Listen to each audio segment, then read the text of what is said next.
Irene, being the very first person in Uganda, earlier on when we were talking to you, you became the first employee of Diwala in Uganda. I mean, what does that make you feel like being the first leader of a new innovation happening in Uganda? What experience has it given you so far? It's a very humbling experience. And I always thank the team at Diwala for giving me the opportunity, because I can tell you when they met me, it was about 3 years ago, but you know, just chatting about, you know, what technology is in Uganda, how it can be applied to the education sector. It wasn't really, I could say, an interview. It was more me trying to give people some data and some information. And my CEO tells me that from that point, she felt like, you know, I could be part of that team. And I can tell you, I had zero knowledge about what blockchain technology is. And yet here you are now talking like, zero technology. And you know, now getting into Diwala and understanding what they do and understanding why they do it, which is very important. You know, it is important to know the reason behind your why. Like, why are you doing something? And you know, understanding it and understanding its impact and understanding what blockchain technology can do, how it can improve our lives. It's really been a great journey learning from them. It's first of all a humbling experience that I'm part of that team. It's a humbling experience that I'm given the opportunity to learn. Very rarely do people take a chance on you.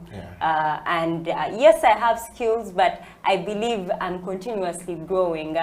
I am still being panel beaten here and there.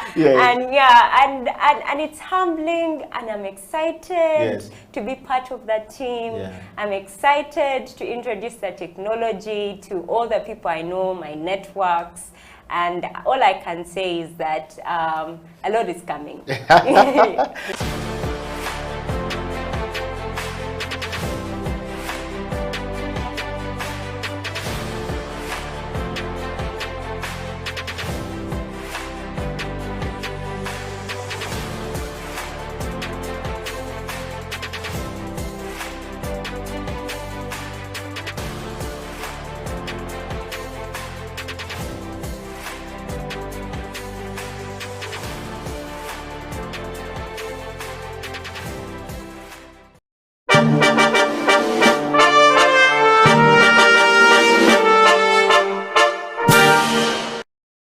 So I think that we're here to touch people. Spiritually, it's that we're here to reflect, you know, the goodness of our Creator onto others. What people call shining your light. Okay, so if that's the end goal, then that's what should excite you. What should excite people is the betterment of others. Now that's counterintuitive, because you might think it's actually the betterment of yourself, but in the betterment of others, you become better yourself. So it's one of those counterintuitive links that you actually have to be selfless for you to become better. So for me, that's what excites me, and most of what I've done has been, when I said my who, has been focused on my who, because I know that as they grow and as they become better themselves, inevitably I'm becoming better. And there are many ways to explain that. You've had, you know, parents that say, you know, how your kid turns out is a reflection of your efforts, or leaders in you know, in corporate environments. You're just as good as your team. Because that's a reflection of your leadership. And so it's this constant thing that it's actually not about you. It's counterintuitive, but it's never about you. It's always about, you know, the betterment of others. And if you focus on that, then, you know, the betterment of self will just manifest. So that excites me. I know that sounds abstract. I don't think so, actually, really, yeah. I think you're in a good place, yeah. Yeah, but that's, you know, that's what it is. Okay. That's what it is. I'm not looking for much in my life. Like, I live a very simple life, and I'm quite, you know, comfortable in a good way. We used to say, uncomfortably excited. Yeah.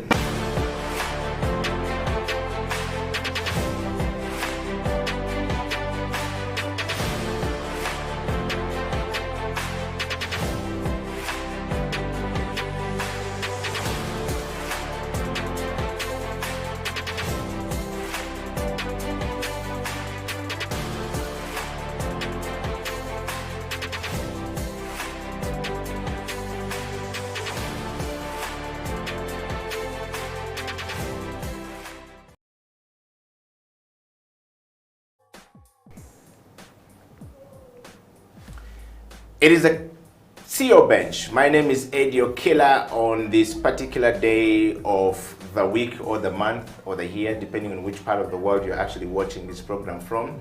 My guest this morning on the CEO Bench needs no introduction. It is said that if a person needs a long introduction, they don't deserve one. And if they deserve one, they don't need one. Ladies and gentlemen, all across the world, on the CEO Bench today, we bring you the story of a young lady springing out of Uganda, from the central region of Buganda. The name means something else, and both of our names are quite very, you know, significant when you think about the words and the meaning behind the words. What the English people say is the etymology of the letter, or the words, or the origin of the words. Welcome to the CEO Bench. And of course, as my name is Okila, live on House of Talent Television is Divine Nabaweesi, who is the founder and the CEO of Bamboo, Divine Bamboo, or Bamboo Divine. That's how now people call her.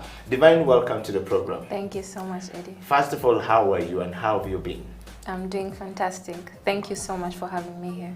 You are welcome. And the CEO Bench often look at people like you who are doing something significant in our society, or people who are doing something for others, or people who look beyond self. But first, we want to know from you, who is Divine in a nutshell? Who is Divine? Yes. First of all, I'm very honored to be here. I know that you've had some very great speakers before me, so I'm very honored for the invitation. And as you mentioned, my name is Divine Nabaweesi. I'm Ugandan, born and raised. I grew up in Entebbe, and I later moved to Kampala, where I attended secondary school. I went to Uganda Matters, Namugongo, and then for my A-levels, I went to King's College, Budo, and then I pursued a Bachelor's of Social Work at Makerere University. Okay. Yes. And when you say you grew up from Entebbe, does that mean that's where your ancestry starts from, your home, everything? For a person who's watching you from, you know, New York, or from London, or from, you know, Finland, and they want to know more about you, they don't know these things. In Africa, we have the origin of where we come from. Is that where your parents spring out from? Okay. So the origin story is will sound a bit funny, because my village is actually Nigeria, which used to be a village, but now it's not a village. So yes. Yeah, that's where my mother is from, and my father is from Masaka. Okay. Yes. So authentically, you're a Muganda from Buganda. Yes, I am. All right. And then so they always ask, Wedirachi, what is your tribe? Does that mean in Buganda? Yeah. So let's tell us more about the culture of Buganda and where you come from, how you guys do things, the history of your name, behind what does Nabaweesi mean for somebody who is watching the program from, you know, any part of the world and would like to know you. Particularly me, personally, I'm interested in knowing. Well, okay, that is a tough question. that is a very tough question. But my clan is the Cow clan. Okay. So my name, Nabaweesi, comes from Omuweesi, who used to be an iron worker. Okay. Yes. Wow. Oh, yeah. Why did your parents give you the Omuweesi name that was a iron worker? And yet you were in wood and bamboo. True. Yes. Maybe they knew I was going to be a creative. Okay. Maybe, I suspect. And talking about creativity, all through growing up, what has been your creative thinking process like as a person? I think that I draw a lot of inspiration from reading. I started to read at a very young age. I'm always reading. And when you read, you're drawn into this world of different characters from different centuries, and I think that opens up your mind. And because different world out there, and that anything is possible, really. So I think for me that's been very important. All right. Talking about that, your parents, your father and your mother, and your history from Nigeria, which is just a suburb of Kampala. For those of you guys who are watching the show from all across the world, Nigeria is just it's what we call a satellite city away from the city of Kampala. A couple of kilometers away from the main city is where she comes from. So technically, Divine was born or comes from the city center. That's the village. And Masaka is what, about 100 kilometers away, or 122? Is it 200 kilometers? From Kampala. Yes. About 120 kilometers away from Kampala. Yeah. So she's a girl around about the city and the town. All right. And talking of that, when we want to look a little bit deeper on the background of Divine from the family point of view, growing up as a child, what was it like with your parents? I think I had a normal childhood. It was happy, but I think mostly ordinary. I was able to explore and play as a child, so I think, yeah, it was a good childhood. Okay, and what was your character like when growing up as a child, that when you look back at this point where you are right now, you can say, yeah, I was always leaning towards this? Were you beaten like a typical, African child who is always given a few slaps here and there for being stubborn? At some point, we would just see parents give you a look, and you'll know what the look means and what it does. Not very many people know this. How was yours like in your family? Are you the only child? Are you, how many are you? Okay, so I have 3 siblings, but I think that growing up, I was a good student, what some call teacher's pet. Yes. So I was very good. Yes. I did my homework on time. Yes. I was excelling. So I think I always survived the caning because of that. Yeah. I was a good student. I also loved nature. I joined the Girl Guides, and because we were in Entebbe, we would go camping in the botanical gardens. So I always loved nature from a young age. I was planting flowers and trees already at a young age. So I was drawn to nature very early on. Wow. Yeah. Which basically brings us to this interview that we're having today. So Divine, let's talk about you and the leadership. The program you're on today is about leadership. Change management, leadership, change management and transformation is what the CEO bench is about. We bring people who are, moving forward, or climbing the ladder to the top of leadership, or coming down from the top as leaders, retiring, or people who are on the way, the verge of going. And right now, you are a lady on the rise. And the nominations that brought you to the CEO bench suggest that. We want to just know from you that your self-leadership, what is your understanding of leadership first of all, and what is leadership to you? My understanding of leadership would be someone who is able to inspire others. So a leader should be somebody that other people look up to for guidance on, it could be a specific discipline, maybe a sport or entrepreneurship. But a leader needs to be able to inspire others to be better and to achieve a certain goal, I guess. Okay. And what is self-leadership to you? What would you define as a self-leadership from a Divine point of view? Self-leadership, I think reminds me of something that Jim Rohn once said, that you have to motivate yourself, always.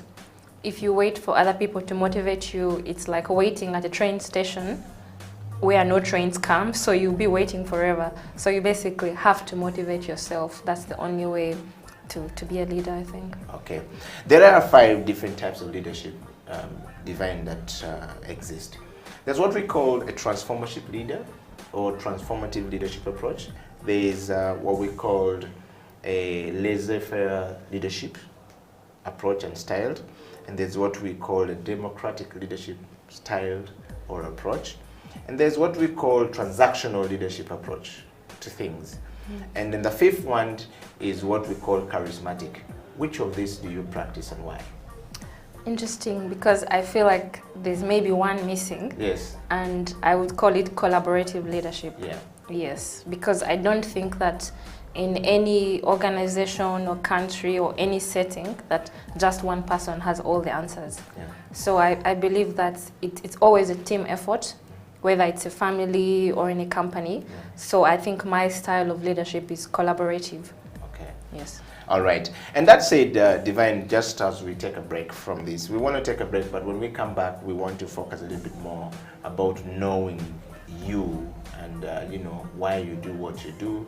And of course, to tell us a little bit more about Bamboo, you have been headlining all across Uganda and, you know, even across border about bamboo planting. And we all grew up knowing that bamboo was a tree you can find at home. We played under, we picked the leaves.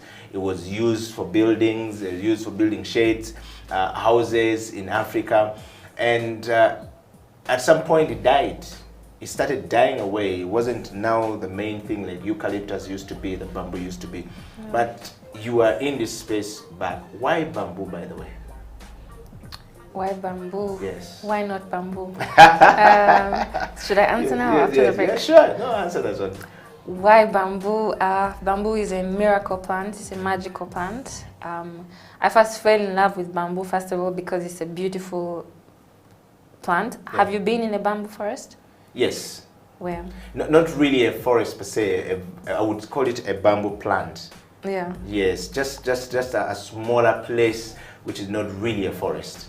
What we'll say 1 acre is not a forest, 2 acres, 3 acres is not a forest. Okay. Yes, I went to one which used to supply the buildings, the places that build places for recreation in Kampala, yes. Okay. So they're the biggest, largest place for production of bamboo. Okay. Yeah. So yeah, that was my first introduction to bamboo, that it's just a beautiful, magical plant. When you're in the bamboo forest, the way it looks, the way the wind blows through the leaves, it's just magical. Okay. So that was my first introduction. I fell in love with how it looks. And then as I got to study it more, I found out it's even more miraculous, because from just this one plant, you have over 1,600 uses. So it's a plant that the Chinese have a poem which talks about bamboo, that you can wake up, a man wakes up in a bamboo house, because bamboo is used for construction. You can sleep in bamboo bed sheets, in a bamboo bed. You can eat bamboo. You can use it for paper. You can use it for so many things. So it's a really magical plant in terms of development. Yeah. And so for a country like Uganda, we can really benefit from bamboo. Wow. Yeah. Divine, we're going to take a break, and when we come back, we will be focusing more on your work at Divine Bamboo, and you know what you're doing right now, why you're doing what you're doing, and the leadership in that space, the change and management of change in that space, as well as the transformation. This is the CEO Bench. We'll be right back after the break.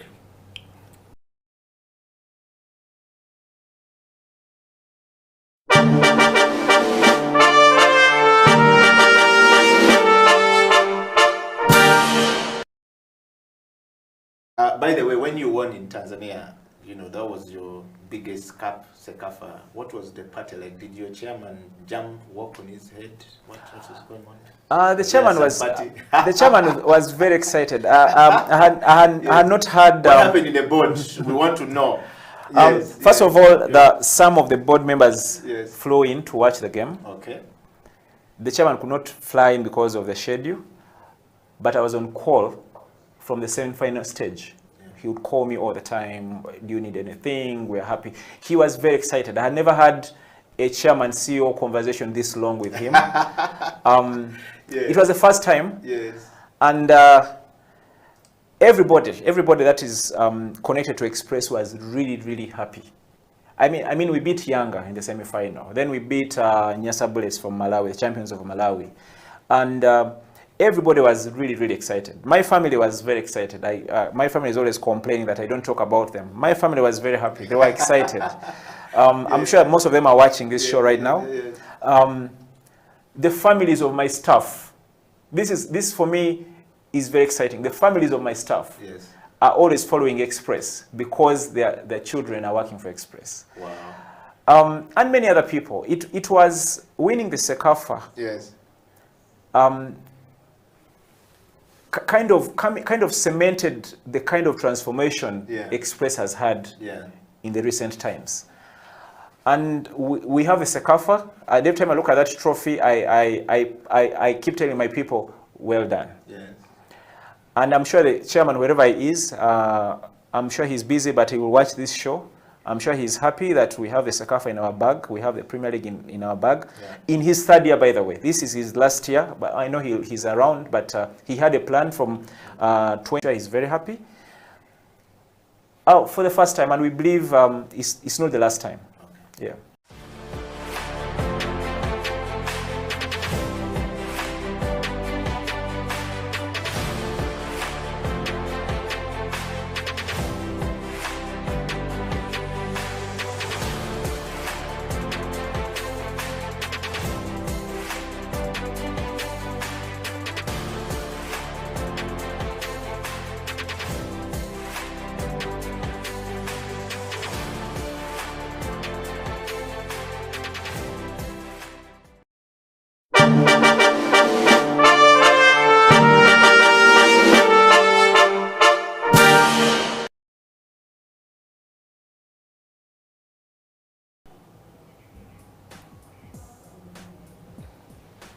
Welcome back from that break. This is the CEO Bench. My name is Okila, live on House of Talent. And of course, my guest this day or this morning, this evening, this night, depending on which part of the world you're watching the program from, is a lady who is deeply rooted into planting bamboo for a cause.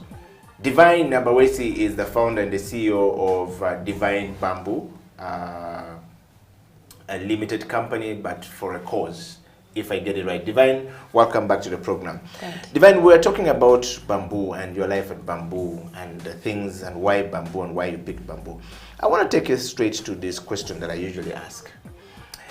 In today's rapidly changing world, learning to design our organization to read the turbulences that are brought about by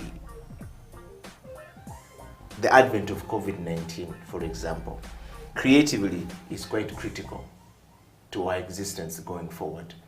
And leadership plays at the core of this every time we think about it.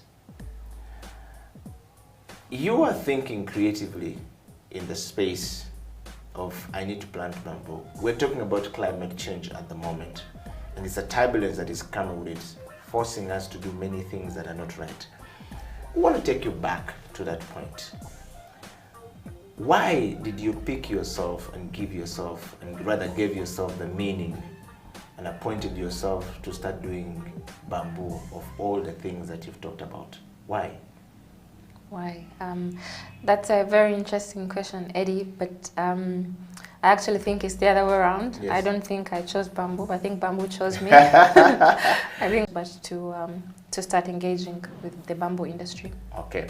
And initially you were in the construction business before, if we follow you well. And why the switch? Why the switch? I think... What sparked the switch? I think it's related to something we were talking about in the break. Yeah. That a lot of times we do work that we don't have passion for. And so I felt like that wasn't my calling. I wasn't really happy doing that, being in the real estate sector. So I wanted to do something that, that would make my heart happy, while at the same time contributing to social and environmental good. Okay. Yeah. And so let's talk about the Divine Bamboo. When you started the organization, you said you felt like it was a calling for you to go into it. But what is really the real story behind the call, and what is Divine Bamboo in a nutshell? Okay. So Divine Bamboo is an innovative forestry and energy company. It's a Ugandan company. And our mission is to stop deforestation in Uganda. We do that through the promotion of bamboo as a sustainable alternative to cutting down traditional hardwoods. So that was my motivation really, because Uganda is losing so much tree cover. We're losing so much forest because mainly of the need to cook. So because of fuel wood in the form of charcoal and firewood, a lot of people don't have a choice but to go to the forest and cut down trees. Yeah. And so we wanted to provide an alternative to that. Okay. Yeah. And so when you started to provide an alternative to this, how has this been received by the people that you're talking to? So of course, with any new innovation, it's not straightforward. Yeah. You don't get the idea today and then the idea is mature. Yeah. First of all, the idea, the business model takes time to develop. Yeah. And in the same way, the audience, the customers also need time to adapt to the new products and like the new plant in this case. So it's a gradual process, but I would say that we are seeing very positive change. Okay. Uganda is predominantly a country that uses, or Africa for that matter, a continent that predominantly uses wood as a cooking fuel. For many, livelihood depends on it, and therefore we are cutting trees because of this. Has been a long journey of us using charcoal for for eternity. I mean, at home you're using charcoal. Now we've seen the new gas fuel coming in for cooking, but not everyone can afford. And the mindset behind cutting the trees and the economy around it is also heavy. There's a lot of money into the charcoal business, which is cutting down the trees, burning the charcoal and selling it. And a lot of the stories we've seen how trees in Uganda are disappearing because Kenya is demanding a lot of charcoal coming from Uganda. And our neighbors, and so is Rwanda. How are you dealing with this challenge of people still believing that this is where our economic livelihood spring out from, and yet you're telling us not to cut the trees? I mean, since you started this campaign and this organization to sort of like educate us and change our perspective and take us back to the dangers that faces us from a climate change perspective, how's the journey been like, and how are you dealing with the perception and the mindset of these people? So I would say it's interesting because we no longer have to do a lot of the talking. Yeah. And unfortunately, because of changing circumstances, it's now self-evident. For example, when we started Divine Bamboo 5 years ago, a sack of charcoal in Kampala was like 50,000. Right now it's like 100,000. And that shows you the scarcity. So charcoal used to come like from Luero. Now people are going as far as Arua and Moyo to cut down trees. Yeah. So sadly, eventually there will be no more trees to cut. So even at 200,000, the charcoal just won't be there anymore. So that's self-evident, everybody can see that. And so the solution is now more obvious. The other evident thing is climate change. 10 years ago, if you went to the village and told people about climate change, they would not understand. Yeah. But now, you don't have to be in COP in Glasgow to understand climate change. Even farmers in the village can know that the rain is taking longer, the sun is hotter, the harvests are changing. So because of the way the world is moving, the problem we are solving is now very obvious. And I think that's why finally at COP we were able to see a focus on nature solutions, because we have to use nature to fight it. It's not the only solution, but I think it's a big part of the solution. Okay. Yeah. Divine, let's talk more about the people that you're working with and, at Divine Bamboo. How do you get people motivated to join your dream and your vision and your mission? If you would start from your mission and how you recruited people to it. So again, we try not to recruit people and then motivate them. Yeah. We try to recruit motivated people. Okay. Yeah, because we would like to have a team which is already motivated in solving the problems of climate change, of deforestation, of youth empowerment. So once somebody already has that as a foundation, it's then easy to bring them on to the team and to inculcate in them what our values and mission are. Okay. Yes. I'm talking of the youth empowerment just before we take another break, if you'll break that more. Everybody is talking about youth employment, youth empowerment, youth employment, but we don't tend to get the substance coming out of it or the impact of it coming out. And we watched yesterday or the other day during the COP, 26 in Glasgow, when everyone was talking about the impact, the social impact, the youth, the entrepreneurship that needs to do, and everyone was talking about impact. But yet, when you look at the impact on the ground with the people that we're talking about, it doesn't seem to be quite immense. What are you doing as Divine Bamboo to bring this out? And what is youth livelihood and entrepreneurship from your perspective as Divine Bamboo? So again, I would preface that by saying that the work we don't do by ourselves. We have a good team in-house, obviously, but we also have a network of partners. So for example, we are working with UNDP on a youth empowerment project, and some of our activities included training youth in Kamwocha. So we had a training about a month ago where we trained over 200 youth in Kamwocha. And we want to see how we can bring them on board in the value chain of clean energy. And so our ethos is to meet them where they are. So it's not about preaching, you need to use clean energy, you need to not cut trees, but you need to give them alternatives. And then you also need to show them how that works within their current situation.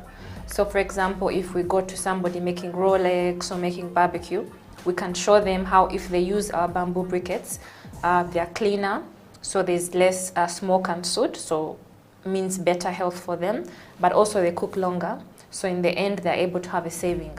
So it has to be practical for your audience and for the customer. Okay.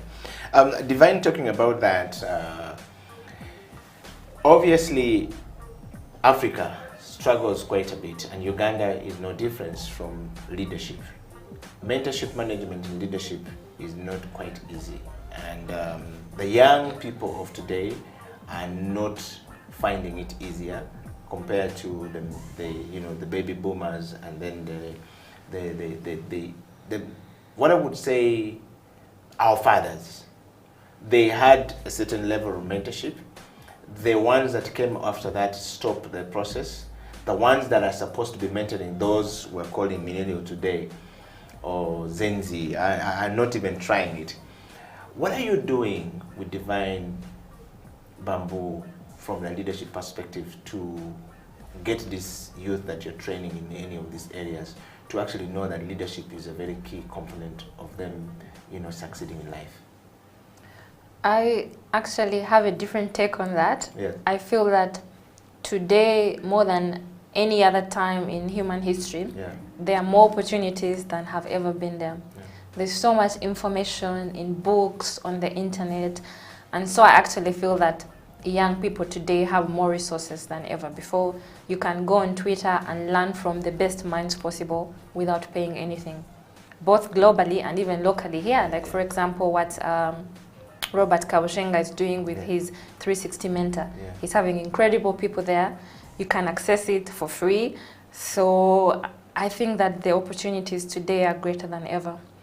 But yeah, so what we are doing is we have internship programs. So we have internship programs where we bring on the youth and we teach them how we are working and how they can maybe be a part of the organization. Okay. Yeah. When you talk about this, Divine, it's a good point, and I would like to agree with you. But I want to just take you a little bit back to, one thing is telling them, this is what you need to do, or this is how we need to go. The other thing is holding their hand to go with them to reach there. How are we doing this at Divine Bamboo? Because you fairly deal with a young generation motivated by your work, they're training the younger people.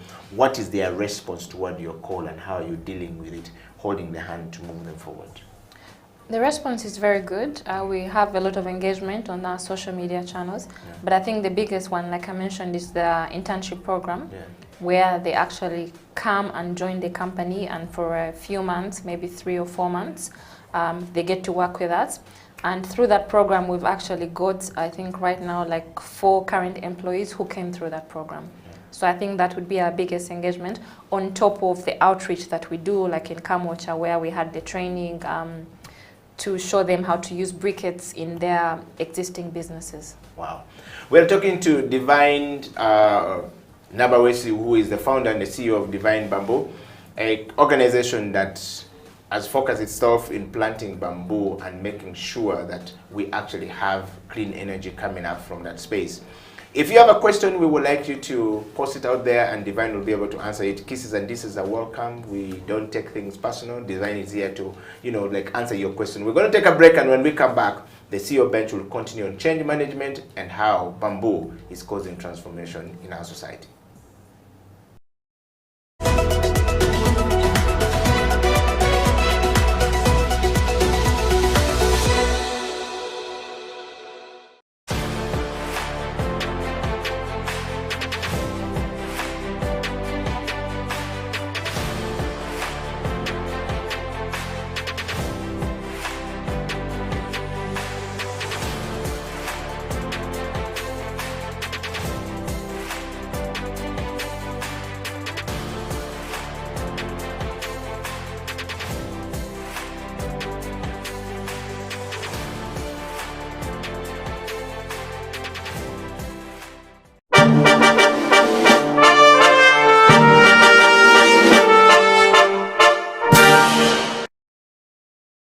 What is leadership to you, JP? So for me, the leadership, I would say there are different components, but the most important is the art of knowing people. Yeah. How you know your clients, how you know your associates, your colleagues, and all the different stakeholders that are part of the business. How you know your bosses, your investors, how you know the key people that bring you business, the key relationship you must have in the market in order to make sure that thing goes smooth. Yeah. So I think this requires an openness of mindset. Yes. And I would say that for me, the fact, again, that I have two cultures, I live in different places, it helps a lot. Okay. You find similarities, of course. If I see how Ugandans are and how Brazilians are, they are not totally alike, but there are a lot of similarities. Yes. If I see how a French person is, or a German, or an American, they are very different. Yes. And difficult people. I know by the French side, because I have my French family. I worked in France. I worked with French companies. Yes. So I learned how to deal with this. Yes. And so it's and now, especially this past years working for Sheraton Group, it's more like Anglo-Saxon approach of hospitality. Yes. So this also, so all these dimensions are very important. So it's knowing people, knowing the culture, the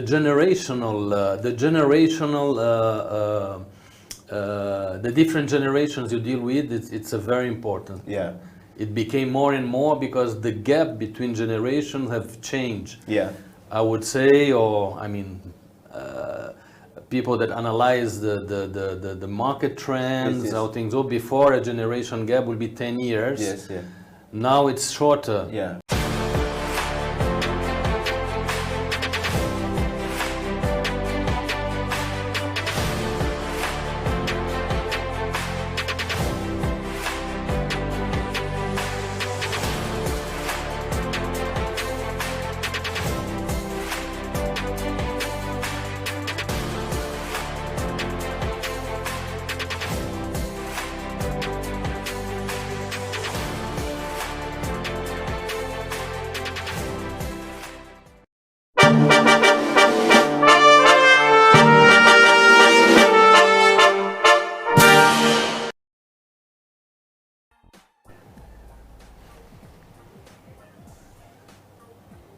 Welcome back from that break. My name is Okila, and this is Creative Industry Talk mixed with the CEO bench, with everything about talking creatively about planting trees, but particularly bamboo. Today, we've learned something from Divine that bamboo is a magical tree, it's a magical plant. We want to dig deep into that. Divine, welcome back to the program. When we went to the break, we were talking about the impact of the project that you do on the young people that you're working with, the mentorship management and the leadership. Let's talk about change management. There are a lot of things that are happening in our society today. And as the founder and CEO of Divine Bamboo, you must be meeting a lot of challenges that requires change and managing change from one place to another. But first, you started by managing change from you, turning around your life from the construction business and the real estate business into bamboo. No one quite understood why you just did a switch. What was the journey like moving from what you once was comfortable with to something that it could have been either failure or success? So the journey is never smooth. I don't know if you've seen like an infographic that illustrates the journey of success, like what our innovative way that has not been done before. Yeah. And unfortunately, that means that sometimes you don't even know how your idea is going to make money. So you know that it's going to save the world and save the forest, but how does it make money? Yeah. So until you figure that out, there's a gap, so it's really challenging. And even when you figure it out, because it's a new product, you don't get customers just like that. So it's a process. And so it's very challenging because the company is running and you have bills and you have people to pay and you have all these things going on. And so, yeah, it's quite challenging to run a company for a number of years while you're loss making. But, yeah. Yes, that's a challenge for everyone. And one of the things I want to answer to them, you said the challenge was when you started running the company for some time without financials and, you know, splitting everything. I'm sure you went back to your parents quite too many times to ask for a few shillings here in the month. There are many people like that who are stuck and they're watching you right now. What advice would you give them on how they can manage that change that sometimes can make some people become very comfortable and fearful to move?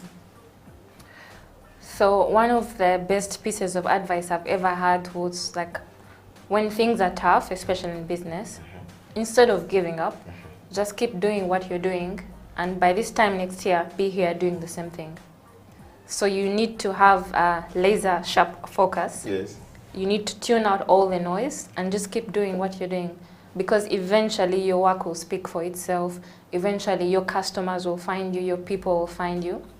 But obviously it's not easy, it's easier said than done. Yes. So you need to prepare yourself. It's really, really tough. So your tolerance of pain has to be also quite high. Yes. But in the end, it works out. Okay. So I would say persistence. Just keep doing what you're doing. That's Okay. all. But how do you find persistence, hope, trust and character in the midst challenges of bills coming in, you know, change from where you used to be comfortable with salary and to where you now need to, you know, drink a cup of coffee at Endiro Coffee, like where you used to sit, and the pocket is not coming as clearly as possible. How do you manage that change, which is really very tricky at that point? I know you said it's not easy and said and done, but I want you to just dig a little bit deep on your story of when you didn't have the finances, but you had to start. How were you able to keep going, and how did you eventually hit the finance button? I mean, I guess that's why people write books, because there is so much to say. Yes, yes. But I think the biggest thing is the mind. Yeah. Your whole life is basically just in the mind. Yeah. So if you decide you're going to do something, no matter what happens, but you know this is what you're meant to do, you'll keep going. Yeah. So the mind is very important, having a positive attitude, being around positive people, reading books of successful people, but also associating with successful entrepreneurs who might also not be very successful, but who are going through the same thing as you. Okay. So for example, someone who has been very helpful to me is called Solomon King. Yeah. He's the founder of Fundi Bots. I don't know if you know him. Yes, yes. Yes. So because it's the same journey, nothing you're facing is unique to you. Yeah. You're not the first person to hustle. Yes, yes. You're not the first person to struggle with with a business. Yeah. So go out and talk to other people who are doing what you're doing, Yeah. get encouragement, because you need that fuel to keep going. Yeah. Yeah. Wow. Divine, talking about that, where do you draw your source of inspiration from while managing this change? From quite a number of sources. I think nature itself, for me, is my inspiration. So even if planting trees is my work, to relax, in the beginning it's difficult to make the balance. But as you mature as an entrepreneur, you start to understand that you need to have the balance. You need to create time intentionally to spend with your friends and family. And also reading. I like to read a lot because you learn so much from books. Okay. Let's talk about, finally, bamboo and Uganda. Uganda has a plan 2024 as our vision. I want you to share the vision of Divine Bamboo, the mission behind it, and how does that fit in the vision of Uganda 2040? So the beauty about bamboo and Divine Bamboo is that our company ticks about 10 of the SDGs, from good health and well-being to economic development, gender equality, life on land.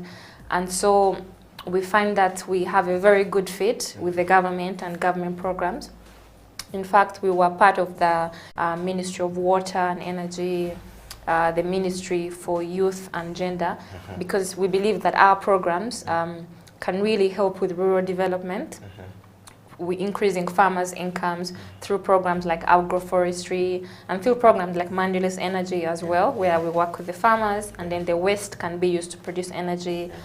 So our projects and our company can really help to work alongside existing programs to increase people's incomes, to help to reduce deforestation, and to make sure that we preserve our forests. Okay, let's talk about the Uganda Vision 2040, and I want us to go a little bit deeper into this. Glasgow, and especially nature solutions coming to the forefront.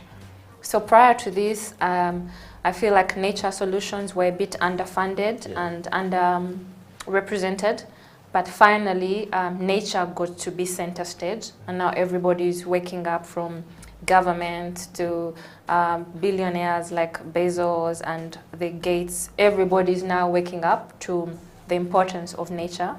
So I feel like we are ready. We've been waiting for a long time. So we are ready to work with all partners to help achieve the targets that the world is setting. How can we reduce global warming? How can we contribute to the decarbonization? And so we are well positioned for that. We are working with farmers because we believe that it's going to take everybody. It's not just one company or one person. We're working with farmers, we are working with producers and businesses and schools. And so we are ready because we work with women, we work with youth, and hopefully we can help to influence the clean energy industry. Wow. Divine,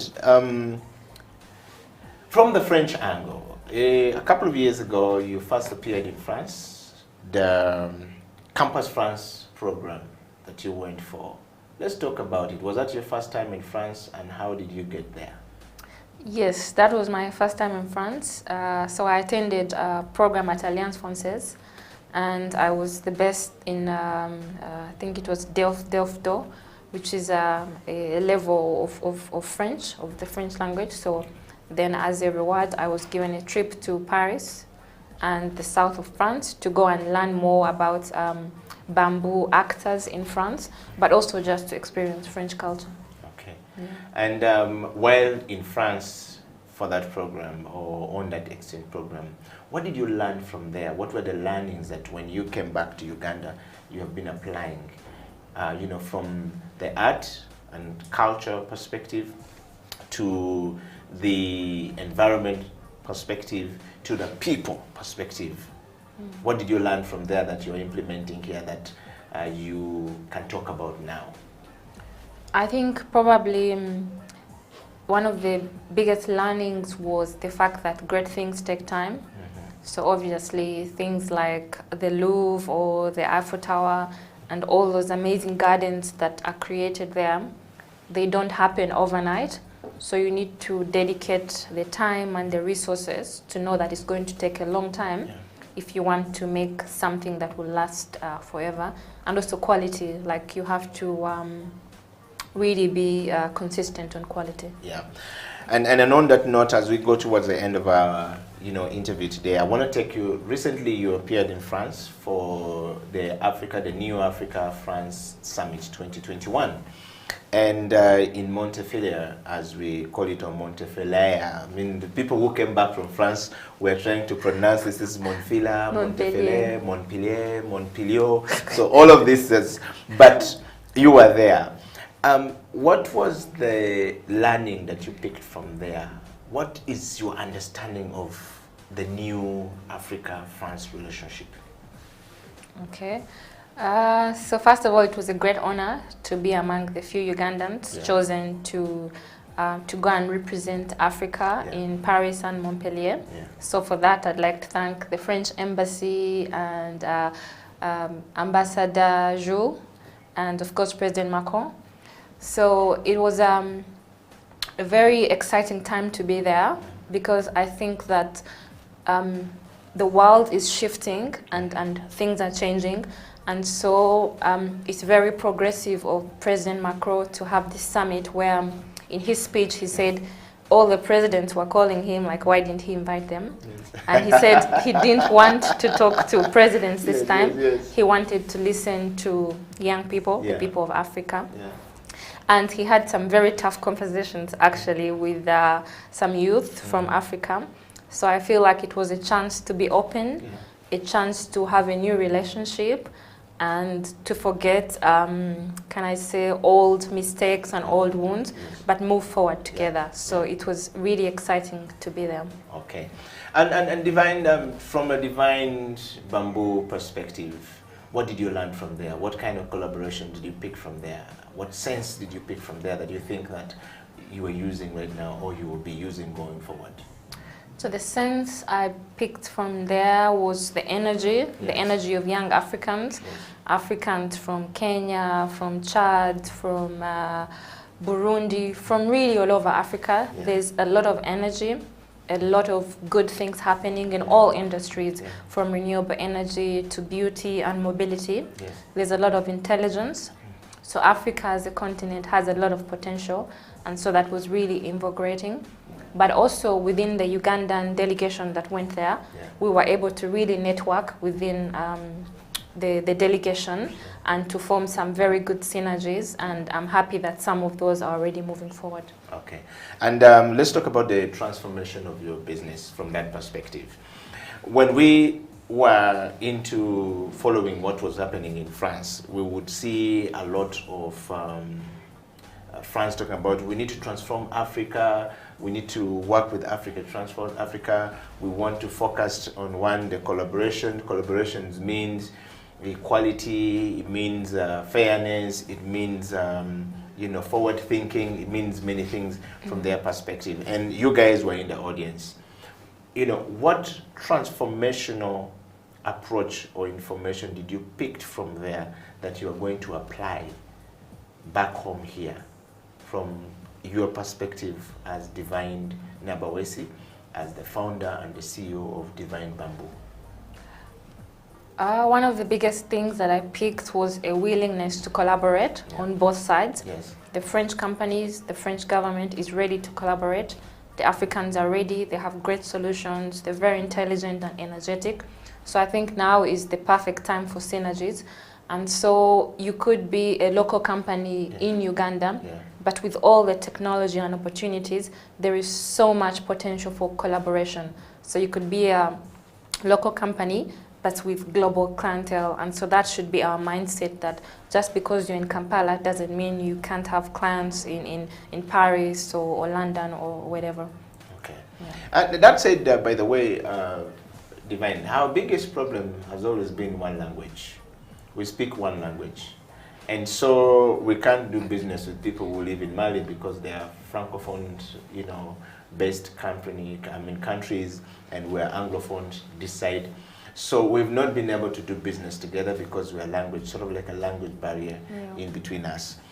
Don't you think that poses a big challenge into this transformation that we're talking about? What's your thoughts?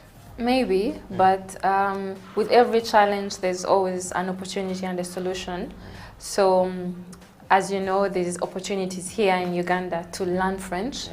You could go to Alliance Française, they have evening classes, so you could slowly start to teach yourself. There are apps that you can use like Duolingo, but you could also maybe have a translator or work through a website that manages the interaction between Anglophones and Francophones.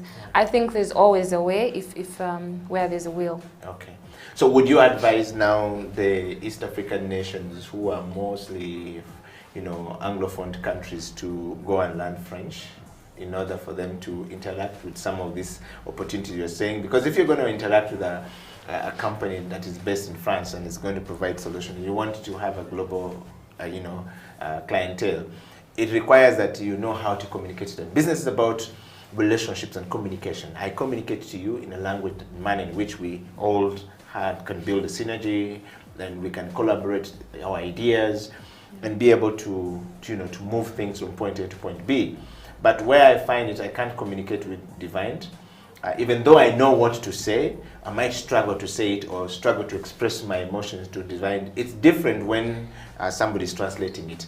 We saw it on the stage that most Ugandans who went and most Africans that went there and couldn't speak French struggled to understand because the translator was giving the translation, but things were being lost in translation, and some people may not have gotten it very well. Luckily for us, Uganda, we had a one Peter Nyiko who was there to, in the evening, sit down with the 20 people, whoever was available, to sort of like break things down because he studied in France, he's done all these things. But the point I'm trying to make here, Divine, is very simple. 5 languages in Africa. Shouldn't you start doing this at Divine Nabaweesi by sponsoring some of these children that you're doing to learn, so that the villages where you're planting the trees, there's a language that can begin to come out from there? Because should your customers come from France and say, we want to buy bamboo from the northern part of Uganda in Noya, for example, where you've just planted, I'm told, 7,500 trees or thereabout, how will they communicate? Would you use a translator or you work with them? Are you having any program, in other words, in line of transformation to take the language learning and the cross-cultural learning for peace building and for agricultural, economic benefits? That I can talk to you, you can talk to me, we can transact business based on that we understand the language. Are you doing that, or are you having a plan in that line of transformation? It's interesting because the conversation today is always about young people and youth, yes, and how the future belongs to them. Yes. So, but therein is also an opportunity, because when you're young, you have a lot of time, you still have time, yeah, and your brain is still very fresh. Yes, yes. So then I would encourage them, the young people, to start learning different languages, and also parents, I guess. Because at that age, children can be encouraged to learn different languages, because that will open multiple opportunities for them. Unfortunately, we're not able to be sponsors right now, but they could talk to the French embassy or maybe the Ministry of Education, and I'm sure there are programs out there that can support them to become bilingual or trilingual or even more. Okay, on that note, how many languages do you speak, by the way? I speak 3 languages. 3 languages? Yes. Which one? Luganda, English, and French. Ah, okay. Yes. Well, I guess you're already in the process of making more money ahead of some of us who speak only 1 language or 2 languages and not very good. And I'm learning German. Wow. Divine, we've come to the end of the show. We want to just close up this program, the CEO Bench today, by just telling us a little bit more about how do you measure impact of the work that you've been doing. In the last 5 years you've been working. How are you able to measure the impact, and what legacy would you want to leave behind?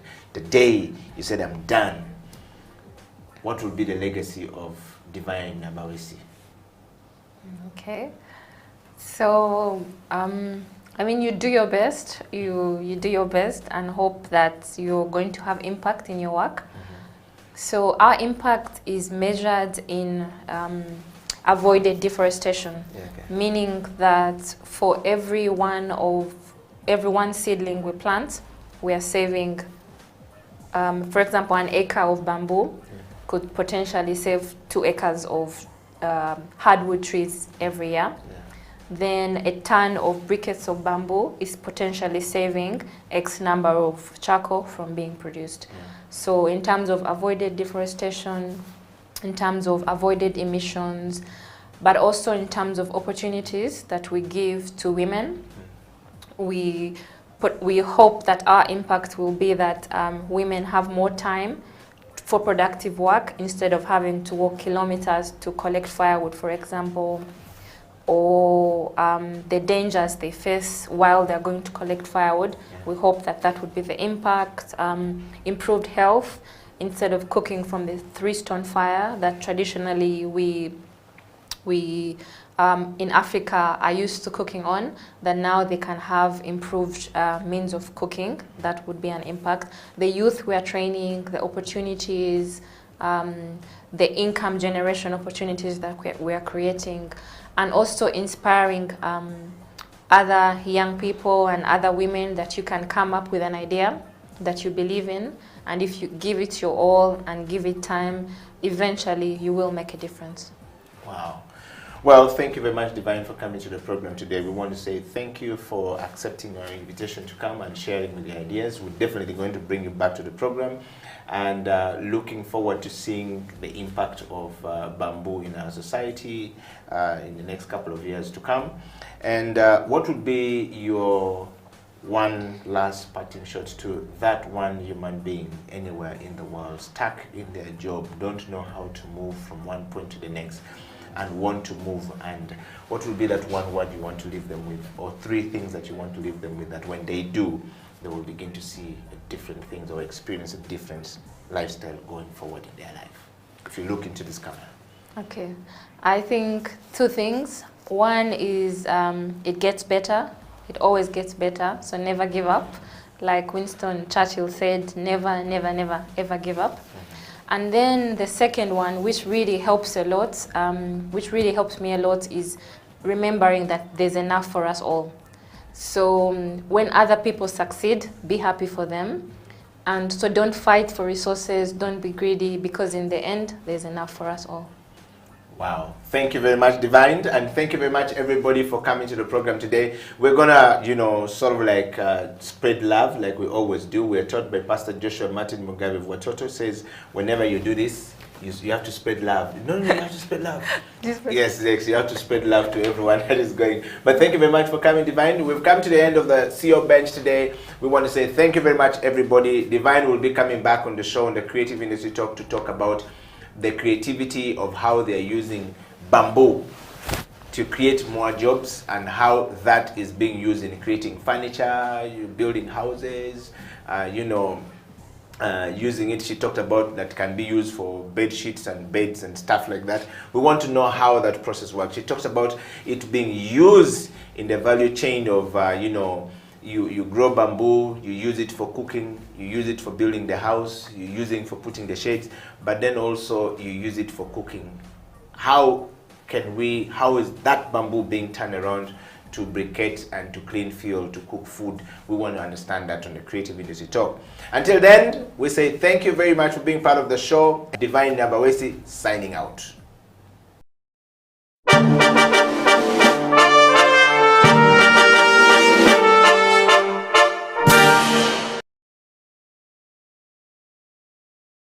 Learned a lot from the YouTube on how to make cakes. I don't need to come to an expensive school in Kampala.